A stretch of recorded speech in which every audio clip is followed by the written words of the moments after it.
شہادت حضرت علی رضی اللہ عنہ وہ عظیم ہستی جو نبیوں کے سردار کے داماد، خود ولیوں کے سردار، جن کی زوجہ محترمہ خاتون جنت اور جنت کی خواتین کی سردار، جن کے بیٹے جناب حسن و حسین جنت کے نوجوانوں کے سردار، وہ علی علیہ السلام جن کو عرب کے بڑے بڑے بہادر جیسے مرحب اور عمرو بن عبد جنگ میں شکست نہ دے سکے۔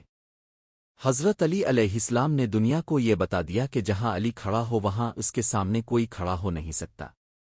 غزوہ خندق کے موقع پر حضور صلی اللہ علیہ وسلم نے فرمایا کہ روزے خندق علی کی ضرب تمام جن و انس کی عبادت سے افضل ہے، مگر افسوس دشمن جو آپ علیہ السلام کو میدان جنگ میں شکست نہ دے سکا، اس نے ایک گھٹیا سازش سے آپ علیہ السلام کو شہید کیا۔ یہ 19 رمضان 40 ہجری کی صبح تھی جب حضرت علی چوتھے خلفائے اسلام نماز فجر ادا کرنے کے لیے کوفہ کی جامع مسجد روانہ ہوئے۔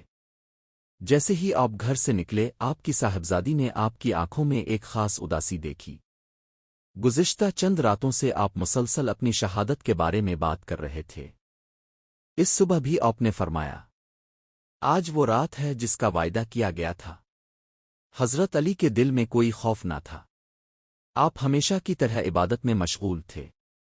جیسے ہی آپ مسجد پہنچے، نمازی نماز کے لیے صف بستہ ہو گئے، مگر ان میں ایک شخص عبد الرحمن ابن ملجم خوارج کا ایک فرد خفیہ طور پر چھپا ہوا تھا، جو آپ کے قتل کی ناپاک سازش میں ملوث تھا۔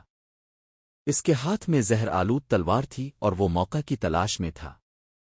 نماز کے دوران جب حضرت علی نے سجدہ کیا تو ابن ملجم اچانک آگے بڑھا اور پوری قوت سے آپ کے سر پر زہر آلود تلوار سے وار کیا۔ زخم گہرا تھا اور خون مبارک مسجد کی زمین پر گرنے لگا۔ نمازی خوف سے کانپ اٹھے، لیکن حضرت علی نے سکون سے فرمایا، ربی کعبہ کی قسم، میں کامیاب ہو گیا۔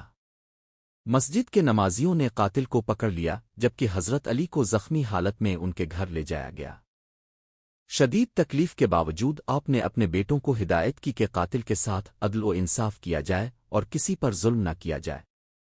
2 دن تک حضرت علی زخم اور زہر کے اثرات کو جھیلتے رہے۔ اپنے آخری وقت میں آپ نے اپنے بیٹوں اور امت کو تقوی، عدل و انصاف اور دین اسلام کی پیروی کی نصیحت فرمائی۔ 21 رمضان کو آپ کی روح سے انسری سے پرواز کر گئی اور دنیا نے ایک عظیم رہنما کھو دیا۔ آپ کی شہادت نے عالم اسلام کو غمزدہ کر دیا، مگر آپ کی حکمت، بہادری اور عدل و انصاف کی تعلیمات آج بھی روشنی کا مینار ہے۔